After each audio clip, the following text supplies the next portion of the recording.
Hello, everyone, and welcome to the Soul Survivor podcast. We are back with another week of off-season content, this time in the form of the top 20 Survivor moments of all time.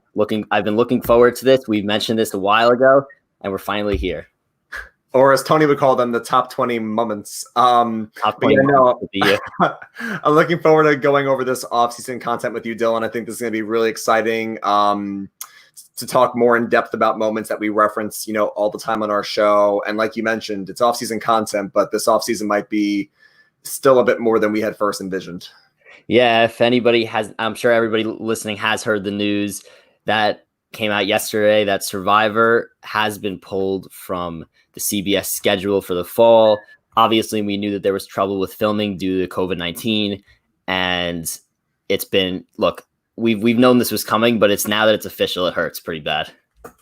It does soften the blow a bit that we kind of knew it was coming. I think if it was out of completely nowhere and pure shock, I think we all would have been a bit blindsided, aptly. But I feel like because of the situation, we knew it was coming, but it didn't seem official until the word came out. And obviously, we all want what's safe and what's best for Jeff and the cast and the crew. I wouldn't want anybody to put themselves at risk, just for the sake of entertainment. So I'm hoping that they can film responsibly and safely whenever the situation allows. I hope it's sooner than later and we still maybe get our spring season on time, but just keep checking on the news and we'll have to see what happens eventually. Yeah, for sure. It actually looks like our Periscope is not working right now through the Twitter. So I'm gonna have to see what's going on here.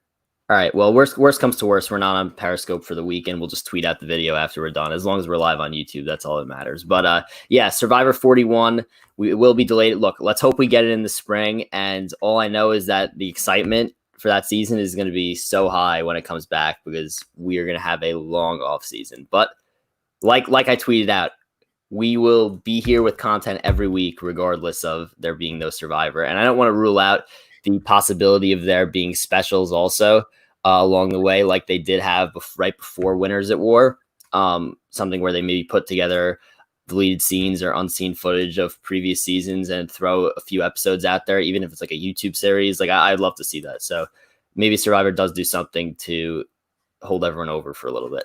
Yeah, for sure. I mean, there's always a silver lining. Like we said, the news just really came out. So there's still a lot of time for CBS to figure out what they're going to do for that fall schedule slots. Like you said, something else could take its spot, or they realize, the fans love for the show and they say, we're going to give you some specials or some other type of content. But like you said, we'll keep providing content on our end, at least. So, yeah, for sure. And like I mentioned before, tonight we are ranking the top 20 moments in Survivor history. Last week we ranked the top 20 moves in Survivor history. So just to distinguish the difference. So obviously, every single move is a moment, but not every single moment is a move. So we're focusing on those that we did not put on our list last week, the ones that are not moves, but are specifically moments. And yeah, maybe a couple on our list could be also considered a move, but we consider it 100% more a moment than a move. So look, there's so many, I think more so this week than last week, there were just so many moments to speak of. And it was hard to rank this week, but we did put together, me and Ryan discussed it, and we put together a ranking of 20 top moments. Yeah, it's kind of like they teach you in geometry class where it's like every square is a rectangle, but not every rectangle is a square. But you're right. I mean, if we were going to kind of blur the line of moments and moves, obviously we would have had Eric giving up the necklace or Parvati's idol play. Like these moments and moves would have been conjoined. But like we mentioned, last week we covered more of the moves and this week is more of the moments. So that's kind of the distinction that we had. But no, I'm looking forward to breaking these all down. Like you said, it was hard to rank. Even looking at it today before we went live, I feel like I would still rotate some things around. But, that's the beauty of these shows. We rank them the best of our ability. And everyone in the audience tells us if we're right, if we're wrong, what their thoughts are. So I'm just looking forward to diving into it. Yeah, I'm really excited for this one. I'm going to quickly send out a tweet here to get everybody who's looking on Twitter for us to YouTube, because looks like there was a problem with StreamYard and Periscope / Twitter today, unfortunately. But yeah, I'm excited to get started here, Ryan. I'm ready to get into it. So once you send that tweet, we can get into number 20. All right, here we go. Here we go. All right. So you could get started, Ryan, because I know you were discussing the first one. Sure. I'll cover number 20. This one is going to be Christian Hubicki winning the endurance challenge in Survivor David versus Goliath. Aptly named, this challenge is called Uncomfortably Numb, which is what these people were after, 5 hours of being on that perch and not moving. It was a really intense challenge, and the editing was super on point with, flashing back and forth to the different players and how they were twisting and turning to try to get comfortable, but nothing was working. And, you saw how much Gabby wanted it, and she falls off and breaks down crying. And you see how much Alec and Christian wanted it as they were going head to head. And it really delved into from just a standoff into kind of a unique moment where Christian realizes, hey, Alec does not want to budge because he knows he's on the chopping block. And how am I going to wear him out? And after like 2.5, 3 hours, he realizes, hey, you know what? Maybe if I keep talking, I can distract myself from the pain. I can maybe annoy Alec and maybe he'll step off. And Christian goes into this long monologue because Jeff, as he puts it, is his captive audience. And eventually, after 5 hours, Alex steps off. So it's the first moment of our list. And it's actually one where I watched it. Maybe the first time I thought this was pretty cool. But then looking at it again for this list, I thought, wow, this is going to be something I'm going to remember. Yeah, absolutely certain there. This move, I just went back and watched it the other day when we were ranking it. And this is one that I know David Goliath was such a memorable season, but this is easily one of the top 2 most memorable moments in this season by far, in my opinion. Christian, a David going up against Alec, a Goliath, kind of just the metaphor for that season. And one of those, outlast challenge, mind over matter type challenges that goes 5 hours long. Alec's name was on the block that night, and Christian just realized, you know what, this is he says to Alec was like, so, I'm not stepping down. And Christian says, I know, but I realize that this might be the only chance I have to win an immunity challenge. And for somebody like Christian, who may not be as physically dominant as a player like Alec, that was the ultimate David versus Goliath moment. So that is one of my favorite moments. Obviously, the fact that it had to do with Christian, he's rambling on for hours to Jeff. It was just great TV, and definitely one of the top 20 moments of all time, in my opinion. Yeah, and I think the only other things to mention other than that is, interestingly, because you see Alec after he falls and he's like, that's it, I'm done after tonight. And Jeff reveals that, Tribal's actually tomorrow night. So you're left in the episode thinking, oh, maybe there's a chance Alec flips this around. He doesn't, but it still leaves that open, which I think is actually really great to allow the players still more time to scramble. And lastly, this is one of the challenges where you can opt to eat out. You can opt to sit out and eat. Right. And I don't know about you, Dylan, but I would never risk immunity for eating just because I would hate to go home knowing I had a shot to keep myself safe. Yeah, I say I would never step off with food. You never know, because Kim did it and goes home. Like a player like Kim doing that, like you don't know what could be going through your mind in that moment. So while I say it, who knows what would actually happen. But yeah, this was truly a great moment. I hope we see Christian back another season. I'm sure that we will. And, look, if we have a second chance 2 season like we did for casting drafts, then I think it is a possibility. Indeed. All right. Our next moment from Cagayan, Tony speaks llama and creates a spy shack. So, this one's pretty self-explanatory. Tony gave us so many unreal moments that we kind of had to put it all into one. We didn't want Tony to take up too many spots here on Top Survivor moments. So we created all the shenanigans in season 28 and put them all into one moment. Tony speaks llama to Cass. That's unbelievable. You have one of the biggest villains of all time in Cass and Tony, who's beloved by almost everybody. And Tony's just going at Cass. It's amazing. And then they get to tribal council and he speaks llama again. And Jeff is like, Jeff has a thing where he's like, he pauses and he's like, wow, that's an unreal moment. Absolutely unreal. And then obviously the spy shack, which gave Tony the information that helped him win the game and then evolved all the way from a spy bunker in Game Changers to a spy nest, which helped him win the game in Winners at War. So truly the combination of just multiple great stories that all started in Cagayan from Tony. Yeah, if we had to retitle this ranking, we would maybe title it like Tony Shenanigans. There's so many moments you could kind of throw in here.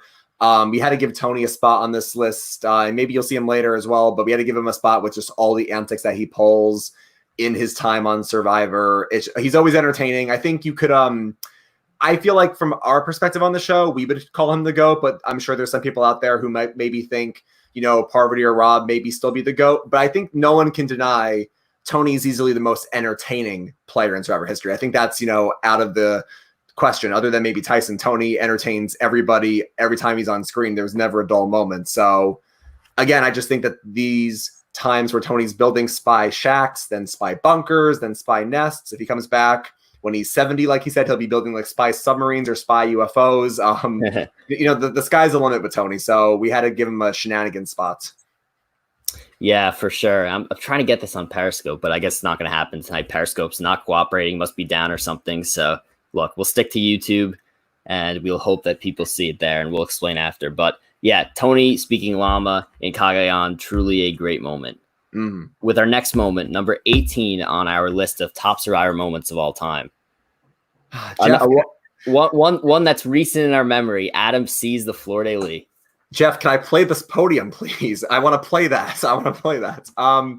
This was a hilarious moment, and you got to feel bad for Adam here. Adam kind of got the goofy dodo edit all season, and we're all, as he claims, we're all super duper fans. So if we were in that spot, we would hate to get kind of a goofy edit, but this kind of just goes in line with what we saw from Adam all season. And to his credit, though, he pulls Michelle aside at the start of the episode and says, I see a thing on the podium, a fleur-de-lis. I'm on the outs, you're on the outs, and Nick is on the outs after that Wendell vote. And, if we can get that, and that is an idol, we can turn this game around. And it was plausible enough because, one, it looked identical to a real idol in the game, and B, if you watch other international Survivor South Africa actually had an idol on the podium. So it's not crazy for Adam to think this is possible, especially in a season like Winners at War. And the whole episode, you're thinking to yourself, it's not likely an idol, but it could be an idol. And the whole time you're thinking it could happen until he tries to pull it off and it's not actually an idol. But all I'm going to say, Dylan, is that I think for sure Jeff knows the fans love seeing this. And I think for sure in Survivors 41 through 45 or 50, an idol will be hidden at Tribal for sure. Yeah. And I think one of the reasons why we had this ranked so high is because, you think about all these moments on the list. And when you go years down the line, there's stuff that you remember and say, you know what, this changed the game. This had a huge impact on everything that's happened in Survivor going forward. When you look at this moment, it could truly play an impact on something on a season going forward. And I think that there's no doubt that Adam was a game changer here, because by him going to try and get the idol, what he thought was an idol, off the podium, I think that there, like you said, without a doubt, Jeff is going to hide an idol at Tribal for either the 41st season, 42nd season, or on maybe every season or every other season we'll see an idol at Tribal. And look, it may not just be something that's on the podium. Maybe it'll be something, maybe it'll be on the voting booth, hanging above, like something like that. I just think that there's so many creative ways you go with this. And Adam watching South African Survivor and seeing that moment as the super fan he is, and then bringing it into this game in Winners at War is what is going to make that happen. So really just a great moment. And, really did provide comic relief as well. I mean, the fact that it was not an idol and he was, going out trying, I think that, made me personally gain a lot more respect for Adam. And I think a lot of fans out there also is like, wow, this guy really goes all out. I mean, it was obvious that he was going out all out before, but this was like a new level. Like I really loved it.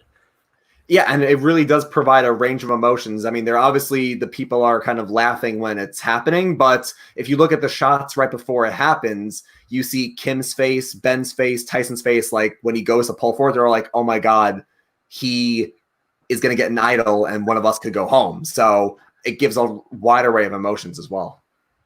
Yeah, I think definitely for sure. So look, I mean, top 20 moment of all time for me. And I know you guys might say that we have recency bias because we do have a few Winners at War moments on here, but Winners at War did have a lot of big moments. So I did want to make sure that we got those on. All right. So our next moment, Coach on Exile Island and Tocantins. Look, look, Coach is just, he's one of the best characters, if not the best character ever to be on the show. And in this moment when he's on Exile Island, day 34, I believe it was, and he just becomes part of the land in Tocantins. Like that's it. Like he is part of Brazil. Like that's how the best I can describe it. Like he was just part of the land, and him just talking for basically 4 minutes straight with all these godlike quotes.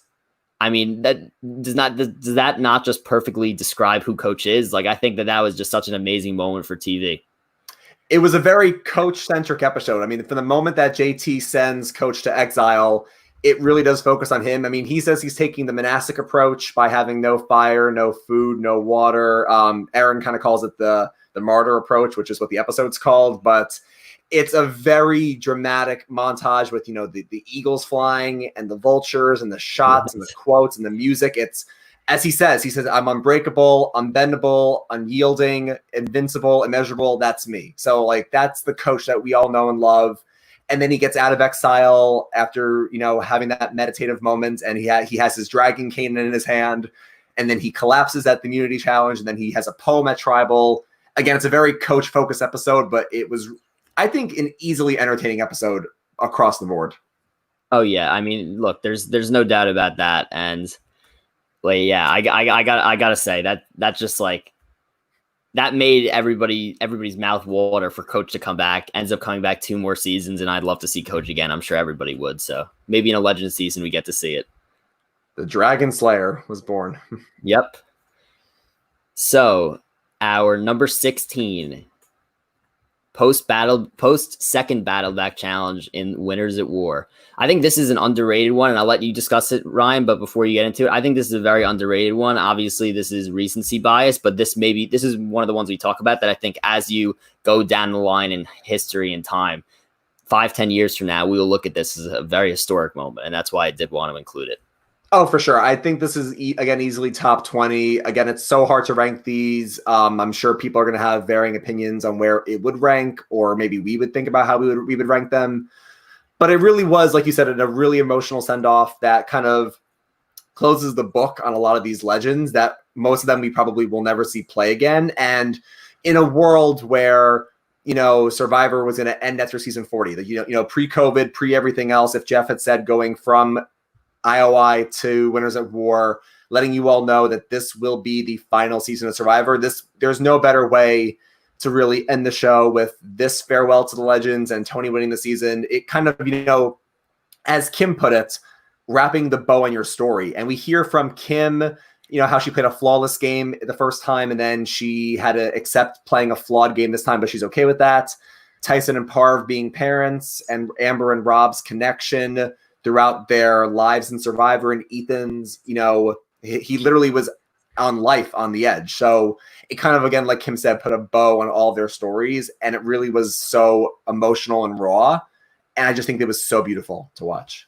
Yeah. And I mean, yeah, like you said, going from legend to legend to legend. I mean, from Kim talking about her perfect game to screwing up, but still feeling okay, to Tyson talking about how all of Survivor encompassed all of his traits perfectly, and how that became his job, and now his job is to be a father. And then going from Rob and Amber, a couple that met on Survivor and was in the final 2 together, to Parvati, who goes out on Survivor just after shortly after she gives birth. It was just, and then I can't forget Ethan, who obviously was comparing how Survivor to real life, and being at the edge in both real life and Survivor, and then Survivor eventually forming the foundation and raising the money that helped discover a drug that saved his life. So, obviously Ethan is somebody who literally is living because of Survivor. So I think that was a really, really, really powerful moment.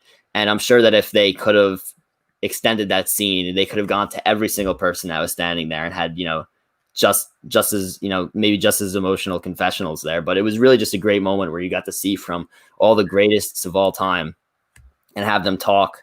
And, that's probably the last time that we'll see most of them on TV. So really, really great moment. I think one that will age beautifully. So had to throw it on. And in a weird way, and obviously this wasn't planned due to COVID, but in a weird way, because we didn't get a reunion show, we kind of ended the season and ended that hour with Tony winning the money, and then they shut it off. that kind of felt like a mini reunion that wasn't planned, where you kind of Jeff goes to every winner and says like, Kim, your story, part of your story. So it kind of felt like they were going to each of the players had the season ended. So it kind of had that unintentional effect as well. Yeah, for sure. Like, again, one of those very, very powerful moments that I'm sure a lot of people were either crying or fighting back tears, people that we've known for almost 20 years already, a lot of them. So very powerful moment. Yeah. All right.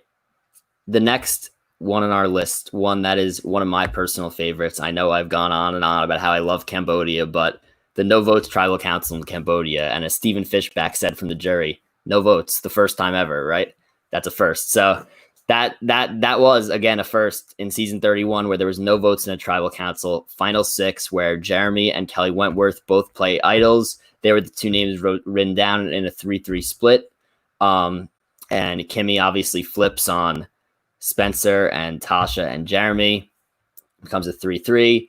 And then, that had the whole thing where Jeff had to literally take out a board of a picture of the moment and circle, well, Jeremy's safe and Kelly Wentworth is safe. And then I believe Spencer was safe because he had immunity, right?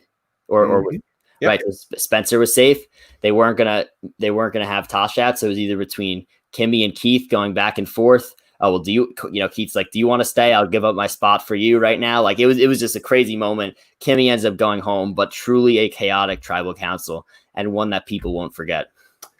And I think that was so crazy also because if anything changes, like if you take out one variable in any of those scenarios, the whole season possibly changes. So if Jeremy doesn't have his idol, and that's the one where he has to go out at night and find it, amongst the torches. If he doesn't have that, he goes home. If Kelly doesn't go under the shelter for her idol, she goes home. If Keith gives up his spot for Kimmy, yeah, I think Kelly still wins that Final 5 challenge. But like we talked to her when Keith kind of messed up her plan with the fake idol, maybe her plan actually works there. Or if Tasha goes out, maybe Kelly, Kimmy, and Keith, get to the end. So I feel like if one moment changes in that final 6, it's kind of like when you break up the balls when you play billiards and the balls scatter everywhere. I feel like anything could have changed and any ball could have went anywhere. So not only was it crazy because of him pulling out the board and saying this is everything going on, but I think anything could have amounted from that tribal as well.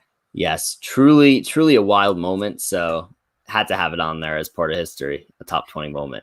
All right, the next. Very, very old school on this one. Number 14, Scoopin' Falls in the Fire in the Australian outback. Yeah, I mean, we're not going to get into the show on, what happened with Scoopin' and everything post-Survivor. That's not meant for this podcast at all. But what I will say about this moment on the show is this, I think, proved to people that Survivor was real. I mean, obviously, this was back in 2000, 2001. We were little. So, I mean, I wasn't talking to anybody about the show back in the day.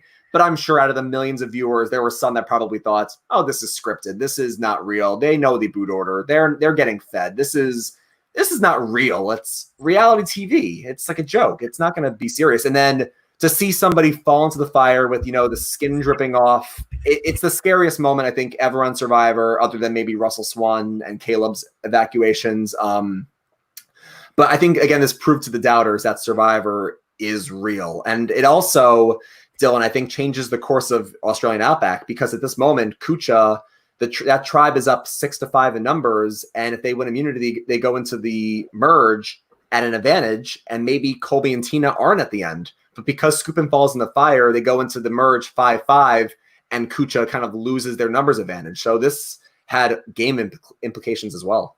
Yeah, and like you said, first medevac ever, something that made Survivor real to the viewers on TV.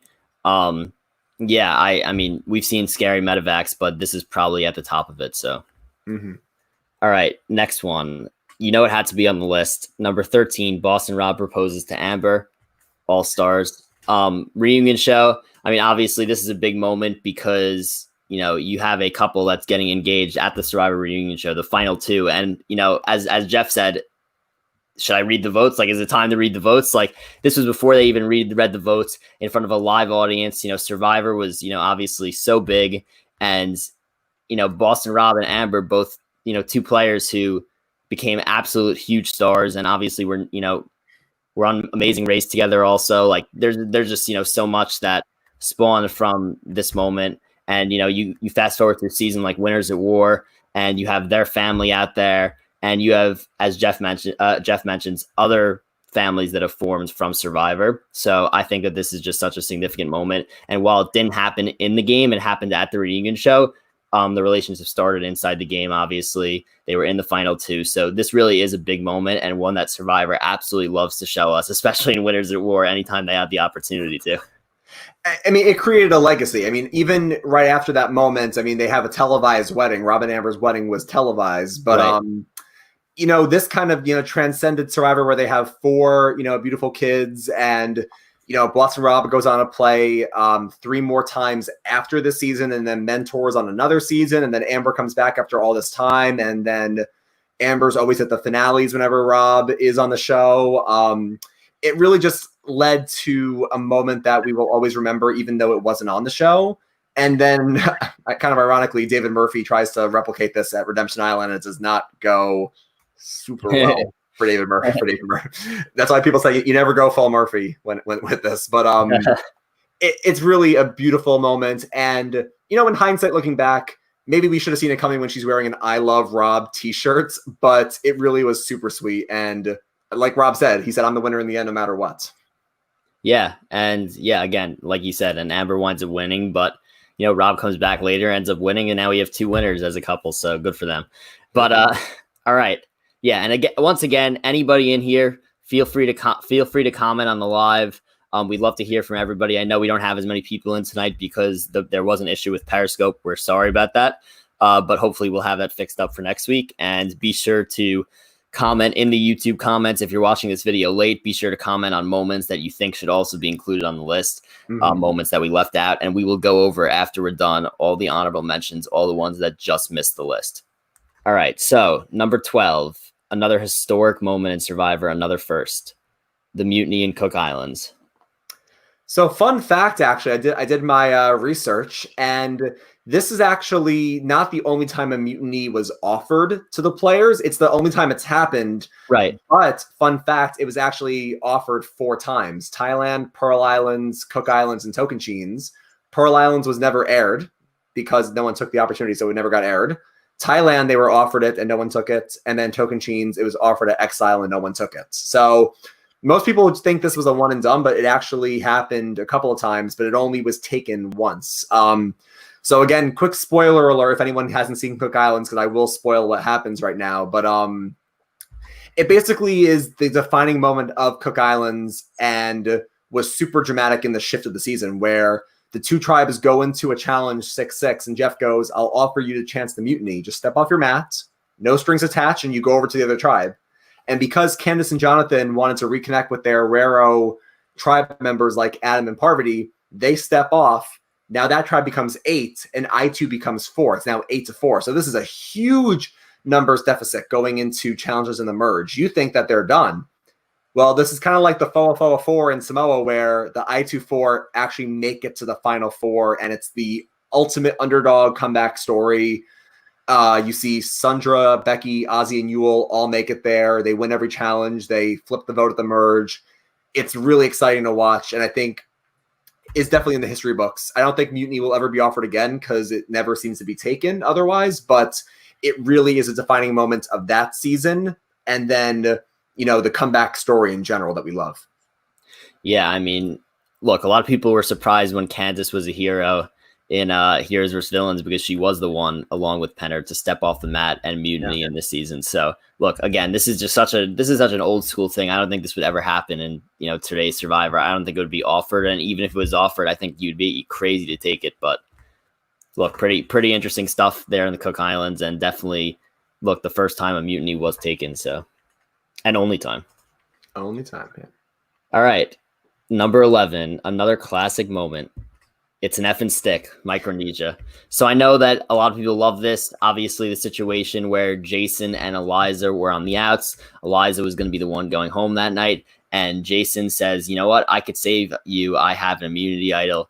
Gives her the idol, which ends up just being an effing stick, which is what Ozzy had buried on Exile Island for Jason or somebody else to find as a fake idol. Jason completely takes the bait. Eliza plays it at tribal council and it gets thrown right in the fire as it's proven to not be an idol. And, that was again, we talk about moments that are ahead of their time, such a new school moment in an old school era. So I think it's definitely historic and people absolutely love it. I mean, it's just provided scene after scene of, hilarious moments, mainly because Jason legitimately felt this was an idol. He never once thought, it's an effing stick. It's not really real. And Eliza's like, that cannot be the idol. Why can't it be the idol? Because it's a stick. And like you said, then Jeff throws it in the fire. And then that actually lets Eliza reveal that means Ozzy must have the idol then. And he goes, yeah, guys, I have the idol, which maybe sets up his blind side and the Black Widow's steamroll. It's possible. And then, of course, Ozzy's like, Jeff, that took me hours to make. And James, erupts in laughter. It's super funny. But this isn't the end of the effing stick, because we see it come back in Ghost Island where Michael Yerger finds it and he plays it correctly. And it has matured into a real idol. So even though it was just an effing stick, as Jeff says in Ghost Island, this is not just a stick anymore. So classic. Yep. Yeah, I mean, look, and I think that one of the moments, new school, that we just saw that paralleled so much to this moment, another one that was on our list, was when Adam tried to take off the fleur-de-lis. It was like everyone was like, oh my God, like this is almost a mirror image of season 16 where somebody truly thinks it's an idol, but it's just not. And pretty much they get humiliated at tribal council because of it. So yeah, I know that this is a Survivor favorite among fans. So I love it. Do you think if we ever get Survivor Ghost Island 2, we'll have the fleur-de-lis on Ghost Island, or we'll have the voting podium on Ghost Island? I definitely think so, yes, but I do not think we'll have a Ghost Island 2. this podium has matured into a real idol. You can now lug the podium with you to tribal council and play that. That would be incredible. All right, the next moment. Now we're into our top 10. Number 10. From Amazon, Jenna and Heidi strip for peanut butter. This was iconic. I mean, now we're going to start getting into moments that you hear, outside of the Survivor community and in pop culture. This was amazing. Although, quick side note, I forgot that in the Amazon, this took place right on the water. So there were actual crocodiles in there, which I'm terrified of. And all I'm going to say is if I was playing this challenge and I had to step off the water podium, I would have Jeff just take the boat and come get me. I'm not jumping in that water no matter what. But basically, if anyone hasn't seen Amazon, this is amazing, where Jeff says, look, you guys, I'll try to tempt you. You're stay on there as long as you can, basic endurance. But if anyone wants to hop off, I might tempt you. And then Jenna raises her hand and goes, I will take my clothes off for chocolate and peanut butter. And then Rob Cesternino, classic, says, get the girl some chocolate and peanut butter probes. It's absolutely hysterical. And then Heidi goes, oh, if you have Coca-Cola, I'm so in. So then Jeff goes into the boat and comes out and says, okay, I got peanut butter, I got cookies, and I got Coca-Cola. And they strip for peanut butter. And then two of the older guys are like, I'm not looking. And the young guys are like, oh, I'm looking for sure. It's super hysterical.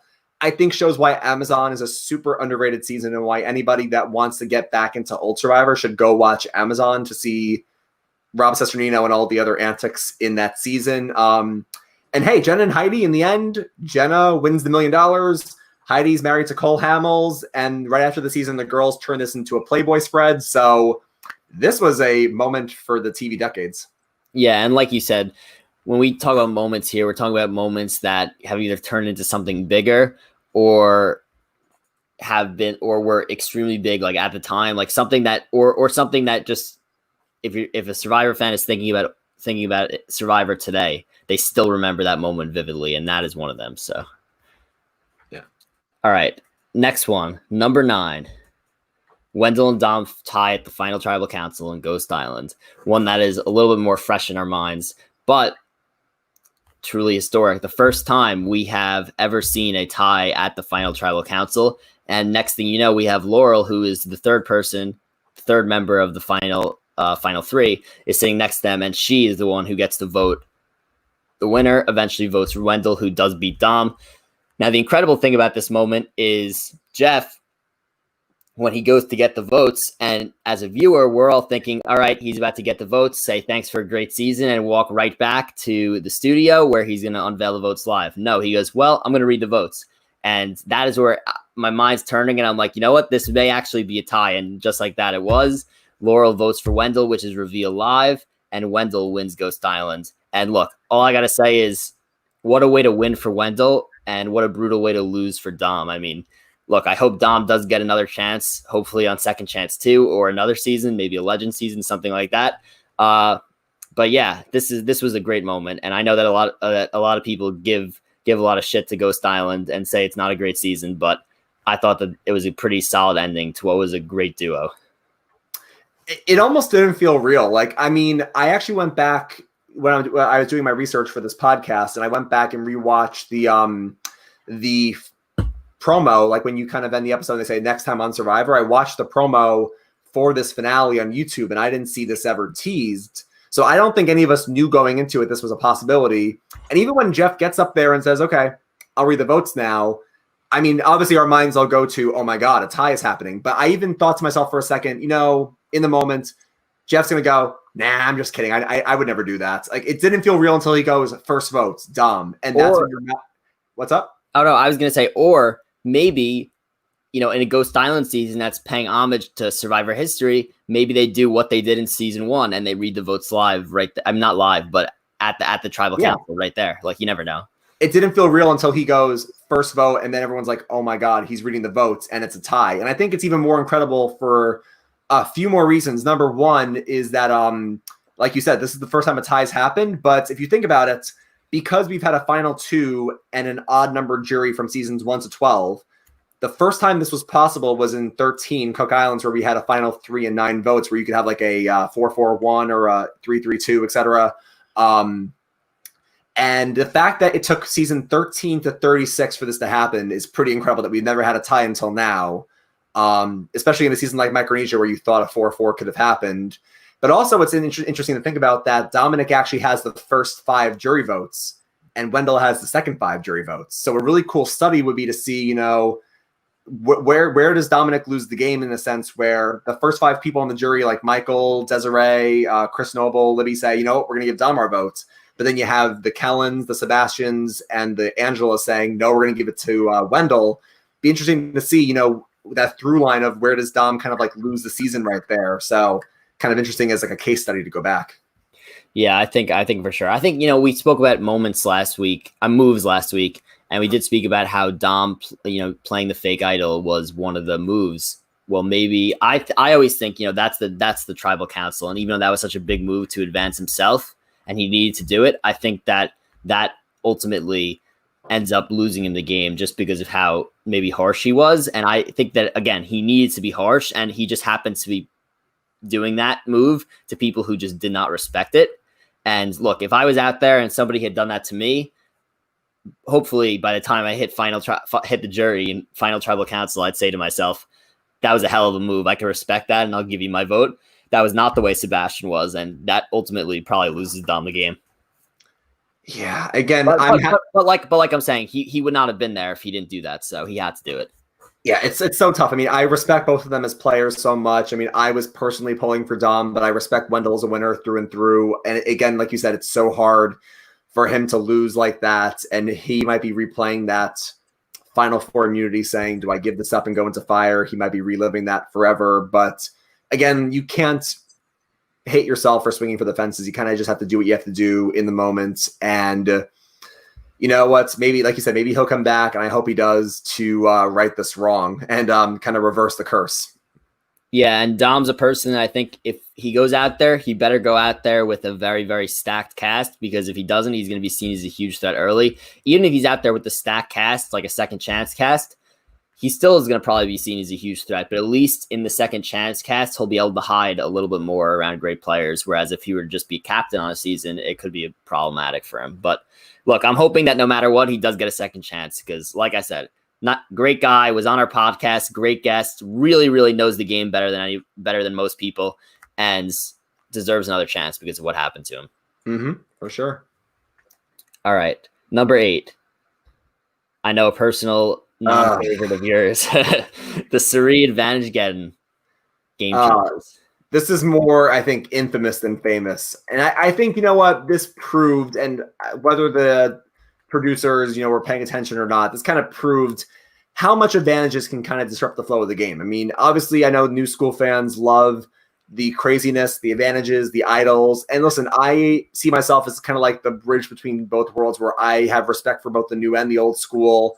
And I think in the end, I want an entertaining season that doesn't have the integrity of the game or like the flow of the game disrupted by too many variables. And I think that, when Culpepper has immunity, but then Ty has 2 idols for himself and Aubrey, and Sarah has a legacy advantage, and then Troyzan has another idol. That's 3 idols, technically 4 if you count the legacy advantage, but 4 idols at 1 tribal is a lot. I feel like personally, especially if you keep putting idols back into the game, there should only be at most 2, maybe 3 in the game at one time. If you have 3 or 4 in the game at one time, I think that's way too much, especially when there's no time limit on them. Like, yes, you could say, oh, they expire at Final 5. That's a long time. They need to expire, I think, a bit sooner than that if you're going to put that many into the game, because then you lead to situations like this, where Surrey's playing a great game, and through no fault of her own, she goes out with no votes against her that night, or the whole season, no votes against her.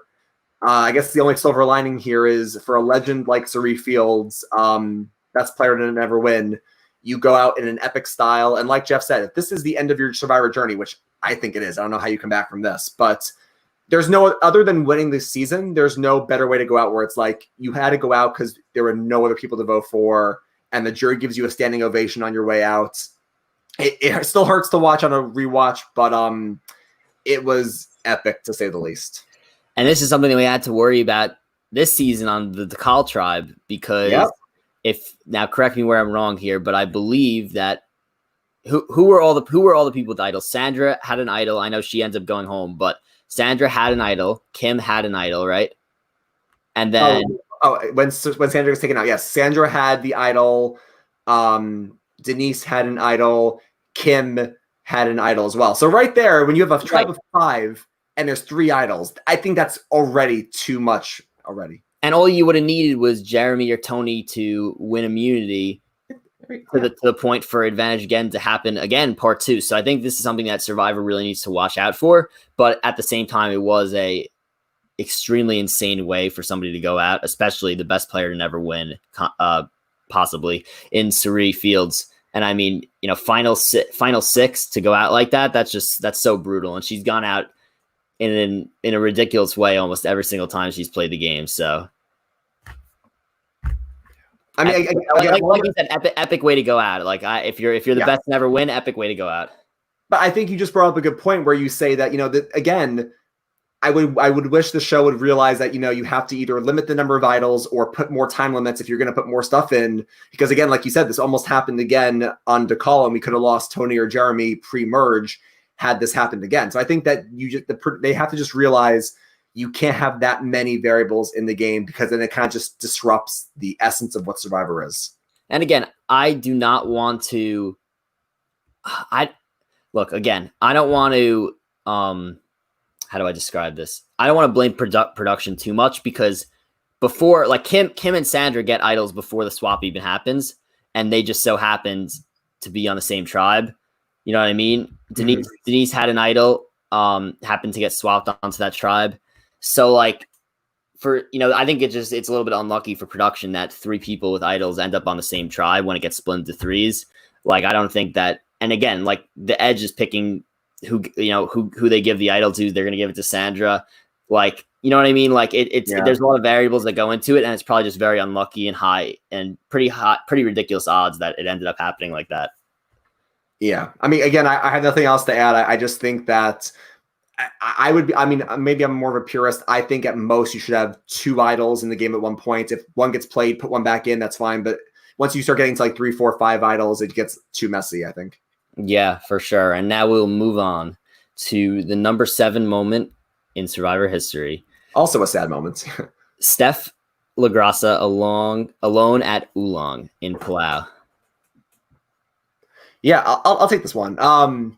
Basically, I think like you said earlier with the metaphors, it kind of fit the scene of Palau, where it really was a war. Palau had all the military types of homages in the intros and the challenges. It kind of fit that mold of the season. And this was a war of decimation. Karor decimates Oolong. They lose every single immunity challenge.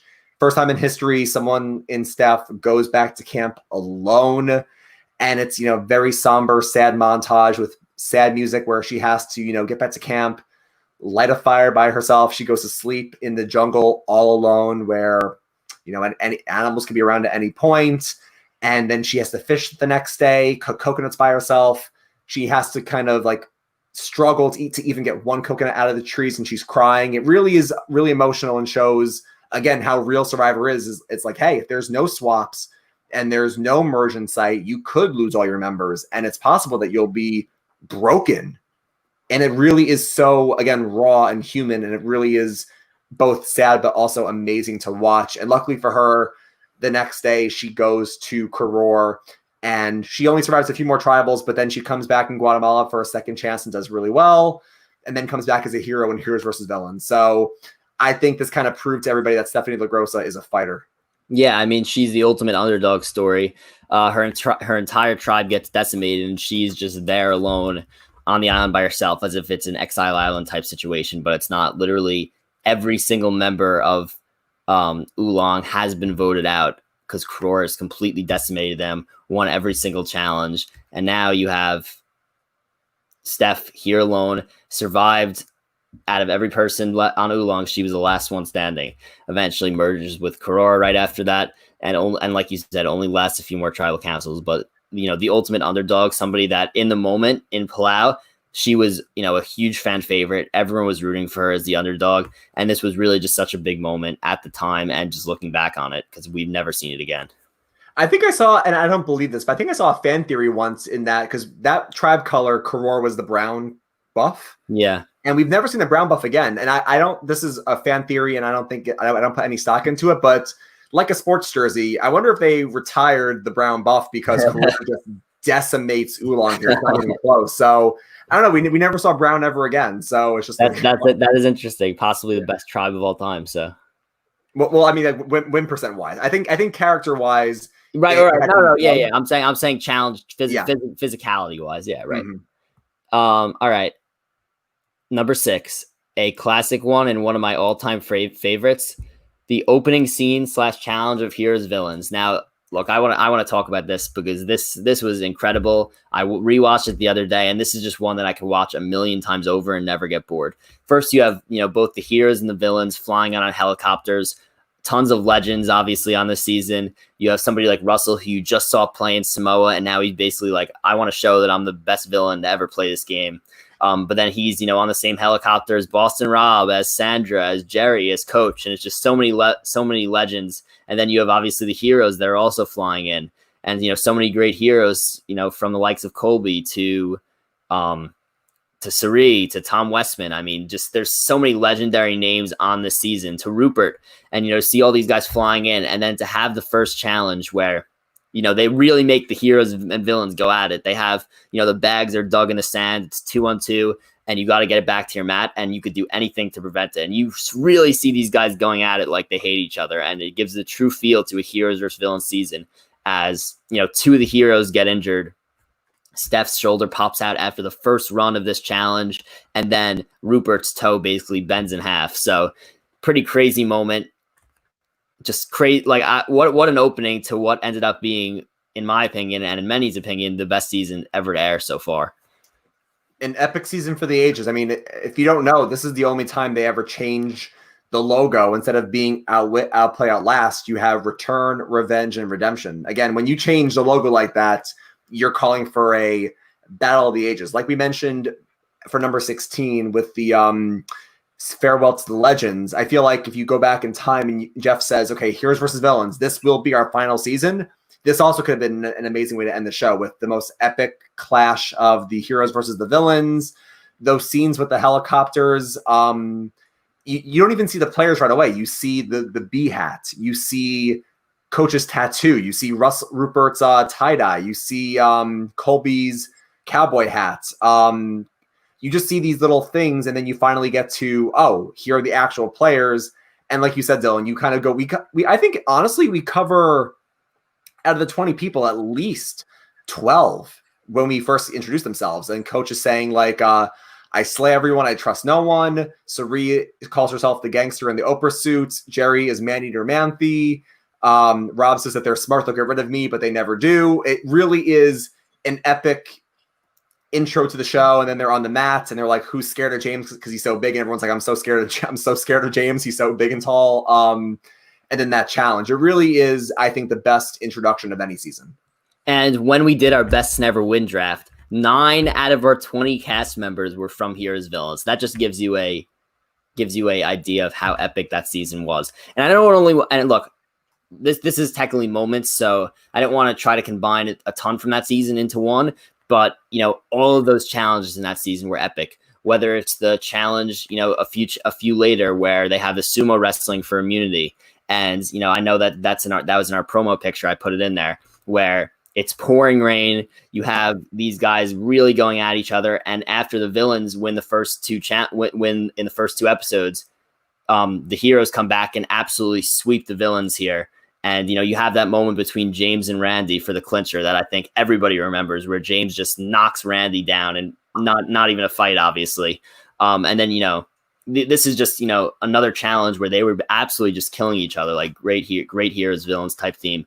We could go all the way to that challenge where James ends up getting injured, unfortunately, where, another one where, there was a ton of fighting. Rupert basically, I believe, bashes like Jerry's head into the wall or something like that. It was just, it didn't matter. Like, there was no rules in the challenges. Like, they went so hard. I thought they were going to do something like that for Winners at War, but because of how many injuries there were, I think they definitely shied away from that because they would obviously rather have the players not get hurt.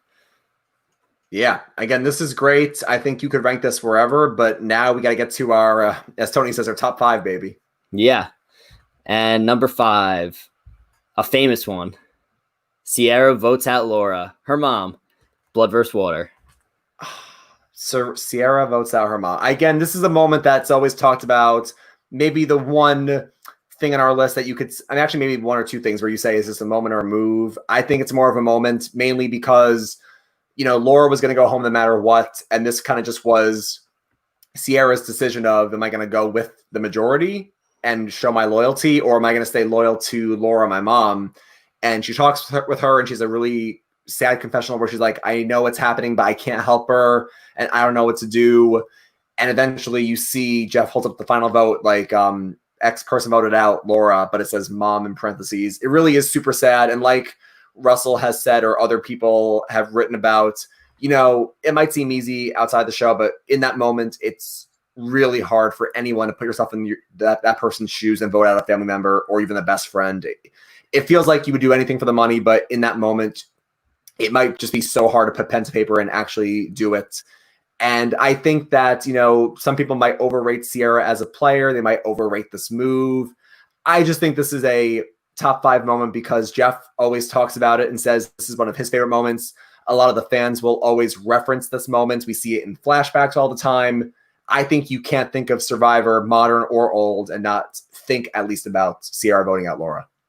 Yeah, and again, we filed this more under a moment than a move because Laura was going to go home no matter what. But the moment was, I think this is really what Jeff and the producers hoped for when they created a Blood vs. Water season. You're going to come to these hard decisions where you either have to do what you got to do to advance yourself in the game, or you go with your loved one. In this case, Sierra does what she has to do to possibly, gain another week in this game by trying to gain trust by writing her mom's name down. And it is truly a historic moment. And I know Tony, when he was on Rob Cesternino's podcast doing a deep dive right after season 40 ended, he said, Sarah was like family for him, and it was he never would have wrote her name down. Like, it would have been impossible for him to do.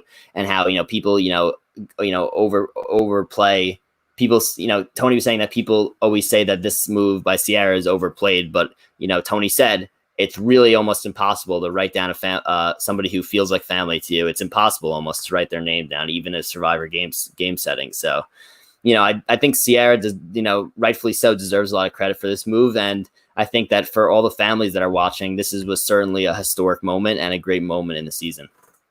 And it gave her 2 more times on the show. So yeah, there you go as well. Right. All right.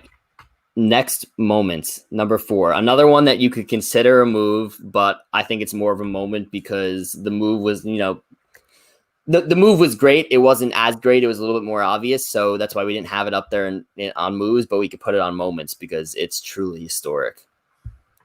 Number 4, James voted out with 2 idols in his pocket. Yeah, I mean, look, you have 7 people left.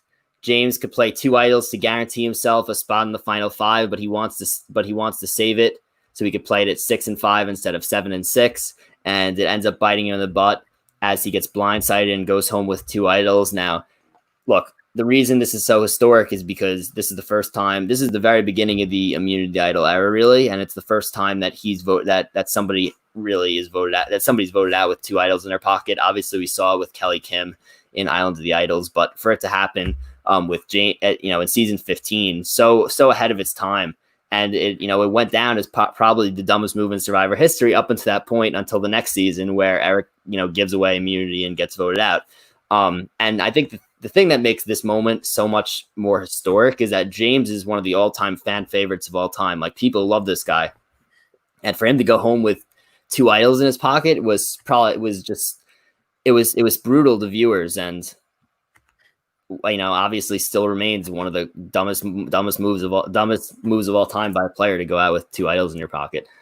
I mean, fan favorite. He won the fan favorite award 2 seasons back to back. I mean, you're a real crowd pleaser at that point if you win the fan favorite award twice back to back. And again, this really was so iconic with him going out this way, and the whole time you're saying to yourself, he's not going to go out with not 1 but 2 idols, and he does. And I think the scariest and the crazy thing of all, Dylan, is that we talked about before, last week with Eric giving up the necklace, where you have to be smart enough as a player to see the precedent that's set before you, or like what has led up to that moment where Eric sees the guy is getting taken out. So he should realize, above all else, this is a ploy to vote me out. You have to just take what is set before you and apply it to your moments. And granted, you could say, well, James is not really the best player. He's more of a character. But James, if you don't remember, 2 tribals before this, when John Rivera gets blindsided, James gets 3 votes. If I am holding on to 2 idols and I get 3 votes and I don't play an idol, I'm playing the next tribal 100%. I'm playing an idol.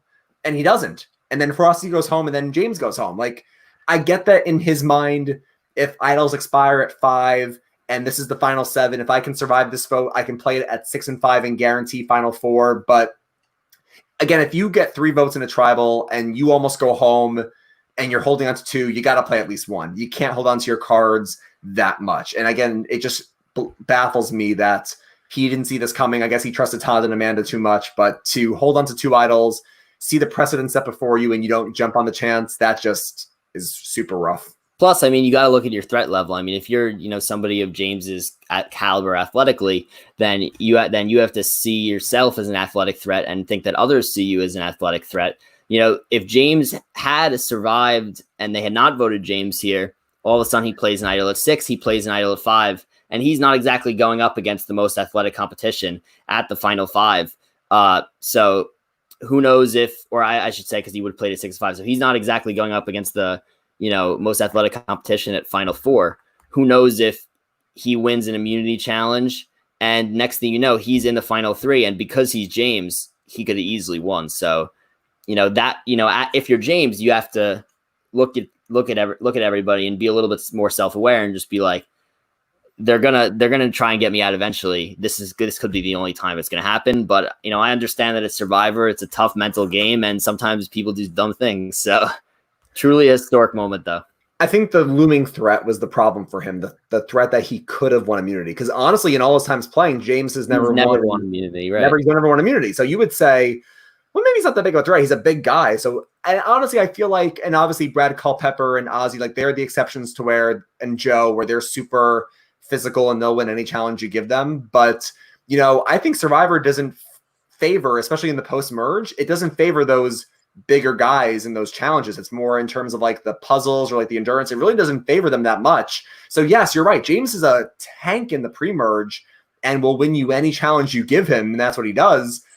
But honestly, and yes, you're right. He's not up against tough competition. I mean, it's Denise, it's Todd, it's Amanda. It's not tough competition, but like those challenges, James wasn't going to win. So I think the looming threat of him going to win challenges and his popularity is what did him in. Oh, right. Yeah. I mean, of course, like yeah, maybe he wouldn't have won challenges, but he had never been on the show before. And even now, if James were to play again, you're thinking James is an immunity threat, even though he's never won. Like, he's just that type of athlete. So, yeah. All right. See, but he lacks like the puzzle elements of like Joe. Oh, no, I agree. You're right. Yeah. All right. Number 3, a classic. So we got to our top 3 here. We had some disagreement. We eventually settled on our top 3, and we have our number 3 right here. Sue Hawk Rat and Snake speech in Borneo, the first ever season and the first ever true jury speech.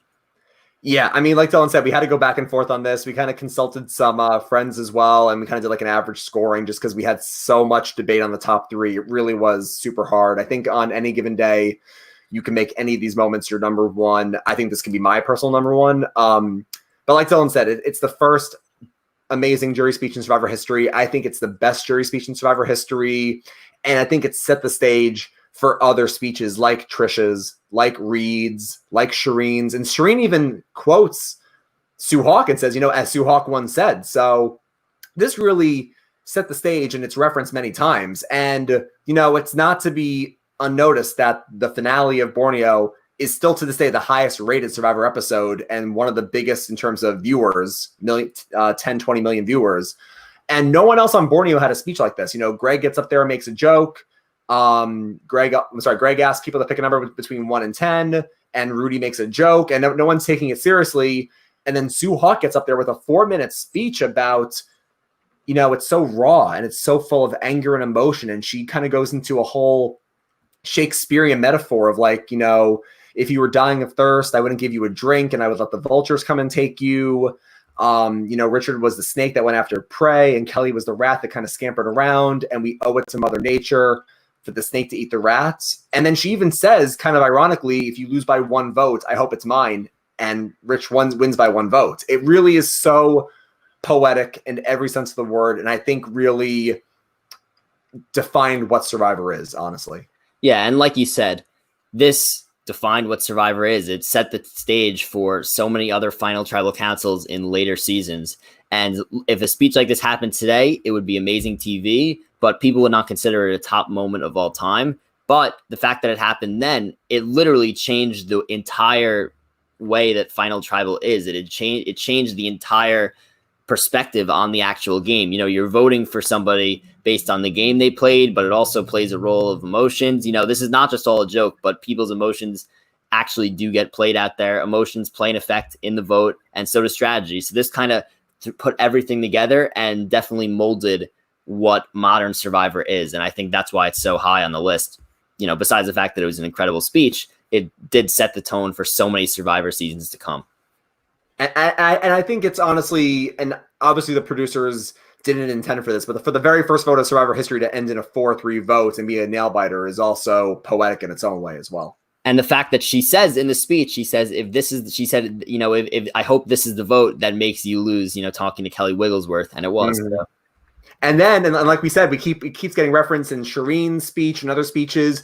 And then even at Second Chance, when we get to the fan vote, and he says to Kelly Wigglesworth, how often do you think about that 1 vote? She goes, 15 years and you have a watch. Like, even to this day, you think about the Sue Hawk speech.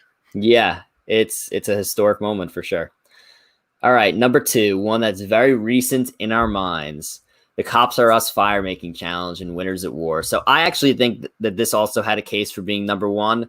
I know that could be recency bias. It didn't end up being number 1 for us, but this was a incredible way to cap off Winners at War. I mean, you have Tony and Sarah, the best duo in the history of Survivor. Cops Are Us. You have the best alliance in the history of Survivor. You have 2 players who have played 3 times each, and each time they've played with each other. Tony won Cagayan. They were both on that season. Sarah won Game Changers. They were both on that season. And Tony ends up winning the fire making here and winning Winners at War, and they were both on this season together. They have, played together all 3 times that they have played, and one of them has won. Cops Are Us has a 1,000%, 1,000 winning percentage. They've won every single time. And, the fact that this season this season's outcome came down to who was going to win this challenge, this fire making challenge, Tony or Sarah. The winner of this wins Survivor Winners of War, a season between all winners. It was just such an epic moment. And the fact that Sarah's flame looked like it was about to light and she's about to win, and it just burned right down. Tony comes, ends up winning the challenge. I mean, this was the true way that Cop Stars had to end if this is the last time we see Tony and Sarah on our TVs. And, we're having this huge break right now. It could be until next spring that we see another Survivor season. And if there was one way to, for them to leave us on that break, it was to have this Cops Are Us ending, Tony winning, Tony beats Sarah, and if Sarah won, I would have said the same thing. It was just truly an amazing ending to an amazing alliance. And just the fact, the raw emotion that came after that between them, as they're like family, as Tony said, they're so close. They would have never voted each other out. And, they wanted to, their dream was to have Cops R Us in the end, like they said in Cagayan, to both be sitting at that final three. And they were not unable to do that. But this was truly an epic way for their alliance and their story arc to end. Yeah, the ups and downs of Cops R Us is absolutely incredible. Honestly, if you look at any story arc in Survivor, whether it's a one-season story arc or a story arc like a Colby and Jerry where it spans multiple seasons, I think Cops R Us easily is one of the best, if not the best storyline in Survivor history. And it really doesn't go unnoticed. And it's, not lost upon me that when Tony votes her out in Cagayan, they're all clapping and ecstatic when Sarah gets blindsided at the merge. And he's clapping to when she gets voted, she loses that fire, and he's sobbing hysterically and can't even look at her. It's really, just so, again, I hate to keep using these words, but it's so poetic and it's so emotional and raw. And it really just spoke to, how people it is a game, but real human emotions do go into it. And I know some people would discount the humans and emotions, but you really have to take that into account. And it really just shows how close they were both in and out of the game. And it proved that they were never going to turn on each other. Even though he did blindside Sophie, they themselves were never going to stab each other directly in the back. And it really was beautiful. And again, like you said, if you had to end a season or end the show for the time being, what a way to end it. Yeah, I mean, I completely agree. It's, one of those moments that you look back on for years and say, this was amazing and this will age perfectly. So the end of a story arc potentially to the greatest alliance of all time. So, and I've said multiple times, my greatest of all time and another top 5 player, in my opinion. So 2 top 5 players at fire making. Pretty impressive. And our number 1 moment of all time, it's finally here, and I think many of you know what it's going to be. Another moment that was heard around the world. Johnny Fairplay's dead grandma in the Pearl Islands. Yeah, I mean, listen, if you're a Survivor fan and you didn't see this yet, you knew it was going to end up being number 1. It's always going to be anyone's top 1, 2, or 3. Again, like we talked about with Sue Hawk's speech, or with Sierra voting out her mom, or the Jenna and Heidi moments, like, this transcended Survivor and went into pop culture. Every talk show, Jeff Probst, everyone was talking about when a contestant lied about a family member passing away to get a reward. Easily, I think, the most iconic, or one of the most iconic television and Survivor moments. And, it was a shock to the viewers. It was a shock to the cast when Johnny Fairplay's friend, Dan, or Thunder D, comes out. And he's like, oh, dude, how's grandma? She died, dude. Ironically, the queen, Sandra Diaz-Twine, sniffs it out and is like, I don't buy this, or I don't feel bad for him. Everyone else is all over John and saying, I feel so bad for you. And she's like, I don't buy it. I don't care. And ironically, this is the challenge where, you have to pick somebody to get like 3 strikes on, and Sandra gets out right away. And he wins. He wins the challenge because of that. And then he gets back to camp with Thunder D and he goes, where's grandma? She's watching Jerry Springer right now. And it really was, like Jeff said, it was easily one of the best Survivor moments, but also easily maybe the most infamous and most dirty moment. But it'll always be in the history books. Johnny Fairplay is a legend. And this moment, again, will always be referenced, and we will keep talking about it for years to come. Yeah, and sympathy helps him get all the way to the final 3. Eventually, he loses that challenge to Lil, and that's pretty funny. But you lose that challenge to Lil, ends up getting voted out, so he's not in the final 2. But this is just an amazing moment. And then at the reunion show, they're like, "Oh, here is Johnny Fairplay's grandmother."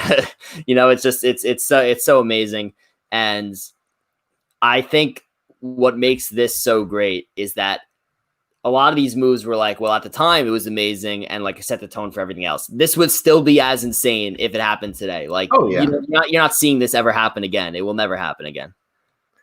And I'm just trying to think of also like the strategic benefit. Like he got the reward and maybe he got the family and the fuel that he needed. But yeah, I mean, this just even makes Sandra even more mad at him. And this was honestly just every way, shape, or form, that challenge, that episode, like you said, it still holds up today. Yeah, and like we saw in the Survivor documentary they had right before Winners at War, it was one of the featured parts. Like, how could it not be? Oh, God. I do miss those challenges. I know they don't do it anymore because Sam Wendell Sir kind of broke it, but I do miss those challenges where they answer questions and then you have to use your social. And this is where the social game comes in, where you have to, pick someone's rope to chop. And it's like, oh, I want to chop, this person's rope. And actually, I know Surrey's never won a challenge in terms of individual immunity. Surrey actually won this back in Panama. Surrey wins reward. So because of this challenge, and no one chops Surrey's rope. So again, I know Sam Wendell Sir kind of broke this challenge because everyone was in an alliance and they kind of just picked who would win with Missy. But I would love to see this come back. Yeah, I like these challenges a lot. I'd love to see it. It shows like where the social dynamics are. Right. And it shows like, if honestly, like if I was playing a great social game and I won that challenge, I actually would be scared of my standing in the game and say they might see me as the big social threat. Yeah, I do think it's a good challenge. I mean, obviously in a Bloodwater season, they're going to have it difficulties, but maybe they should bring it back. Mm-hmm. And I want to mention right now, obviously we're done with our top 20, but I do want to mention some of the honorable mentions that made our list.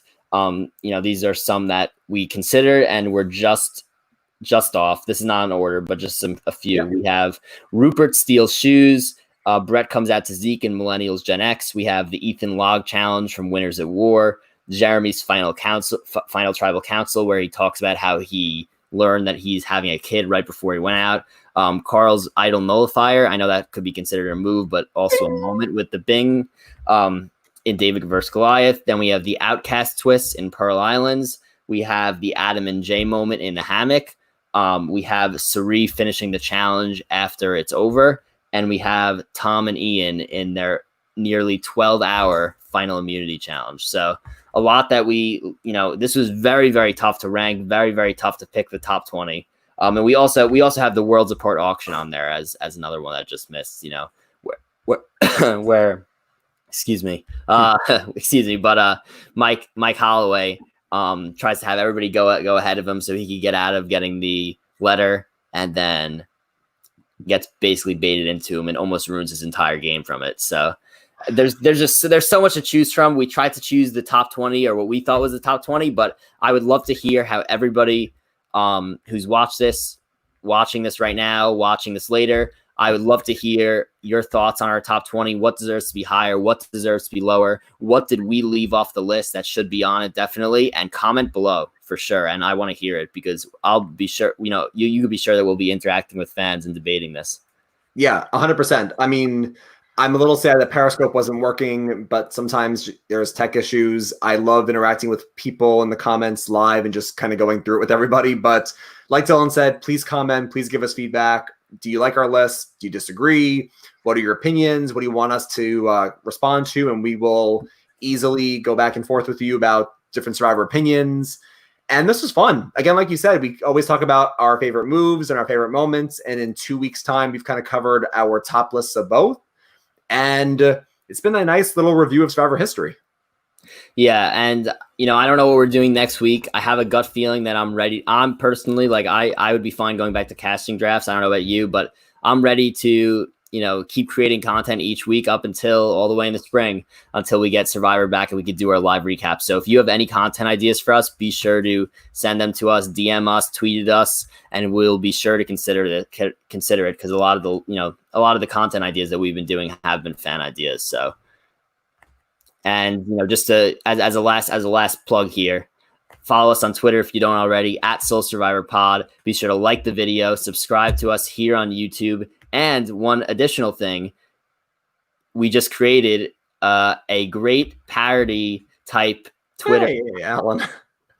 great parody type Twitter account called here we go. We have this is a good list from Alan. Thanks, Alan.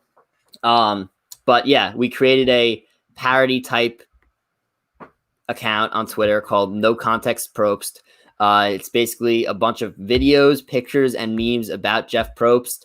Throughout all the 40 seasons of Survivor, we're going back. We're trying to find a bunch of really, really cool clips, hilarious clips, and we're going to keep posting a few every day. So if you like hilarious clips of Jeff Probst, if you like Jeff Probst as a host, be sure to follow that on Twitter at No Context Probst. You'd also follow us on Instagram at Soul Survivor Pod. Message us and DM us anywhere if you want to talk to us about rankings, about future content, and we'll be sure to get back to you. Yeah, like you said, Jeff is best when he's out of context. But other than that, we've got nothing else for you. So as always, grab your torches, head back to camp, and good night. Thanks, guys.